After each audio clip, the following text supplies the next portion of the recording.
Hi,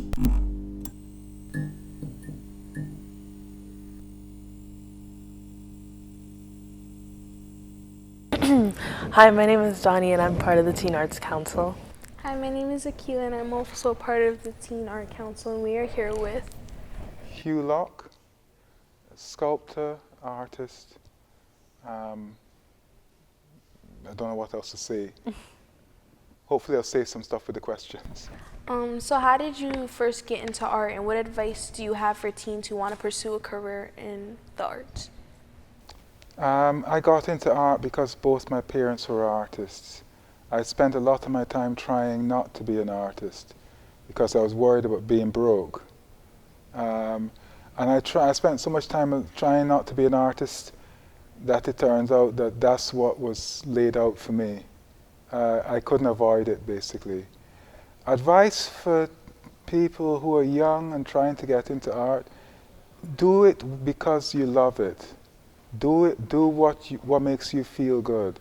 Because if you're doing something which is a struggle, unless you're learning something, but if you're doing what makes you feel good, then that hopefully, because we're all human beings, will come across to other people. At least that's what I think.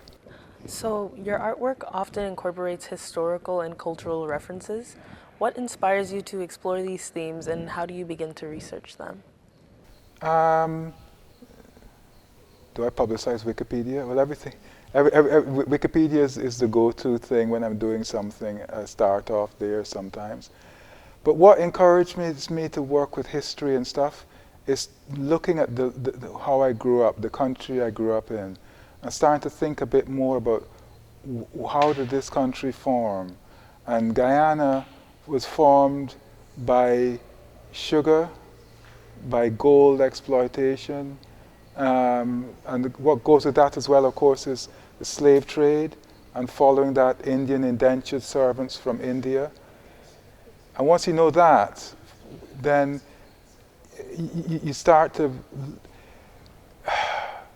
It's a bit like looking at the everyday things and thinking, well, how did that get there? And that's what I started to get interested. I started to get interested in when people start to get bored, then I get interested, you know? So for me, a lot of things would be like, what's that? Why is that statue there? In other words, who made him, died and made him God and put him up there, you know? And why is that the case? And then I start to research who the person was. And usually it turns out to be somebody who was thought of as being wonderful in their day, but we wouldn't think so today. But research for me is very much about some things, odd things, like, you know, why is this like that? And why is that like that? Questioning, you know, not accepting a given thing. And, oh, why is my society that I grew up in, why is it like this? Why are these things that bother me like this? And then taking that and going deeper. This installation is quite large and immersive. How do you approach creating such expansive works, and what challenges do you face in bringing them to life? The challenge is the deadline. For 3 months, I was like, I got this great gig, you know, this is brilliant, this is amazing. And then after that, it was for a year of thinking, this could kill my career, it could crush me completely. And it was scary. I worked with about 8 assistants helping me to bring this whole thing to life, which is impossible to do this by yourself. I'll be working for 10 years, and again, I'll be bankrupt at the end of it, you know. But it's just, and how do you do it? It's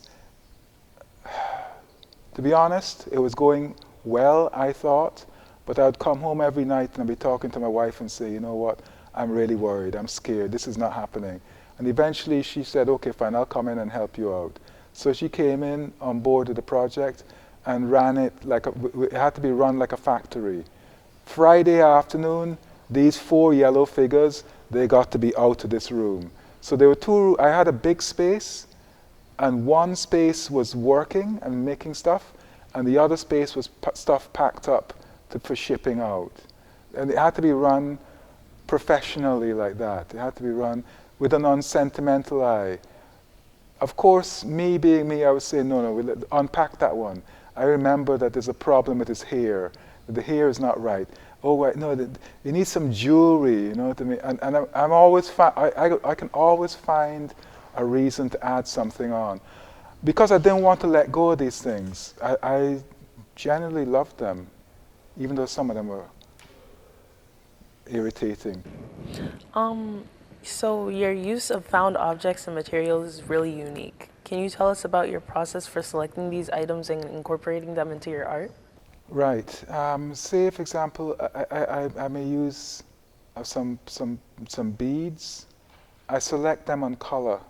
So I select some beads. There's some beads in this thing which are a lime green color, which is coming to my head, or some pearl beads. I select them specifically in color because I know instinctively over years of making art what's going to work and what's not going to work, you know, and I was like, okay, that will work. Or some things I will have hanging around forever, like I got this trophy, this silver trophy, and it was in the studio for ages, and I would get people saying, well, your studio's full of crap, you know, you better throw this away. But I knew there was this place for it. And there's a little kid in there who's holding a silver trophy, and it's like, for first prize kind of thing. And it's like, God, thank goodness I didn't throw that away, and just to create some more space. So it's instinct, but instinct and finding, and then making my own pieces, which I use. So if you look on this piece here, you'll see all these brass cutouts which are laser etched, and they work. Because they fake it to look like gold, but it's not gold. I always love that phrase, all that glitters is not gold. There's a lot of that going on in this room behind us. We're going to do a lightning round, which is when we ask more fast-paced questions. And basically what you're supposed to do is respond with the first thing that comes to mind. Oh, okay, this is going to be fun. So first we have waffles or pancakes? Oh, pancakes. Favorite season? Sorry? Favorite season? Summer. What's your favorite food? Dal puri. It's a kind of chapati with chickpeas in it, Guyanese. Trust me, there's no competition. I'm sorry. No, I think I've had those before, actually. What is your go-to karaoke song? Nothing. I spare silence. I spare people my voice. So thank you for answering all of our questions and taking the time to chat with us today. So this is ICA Teen signing off.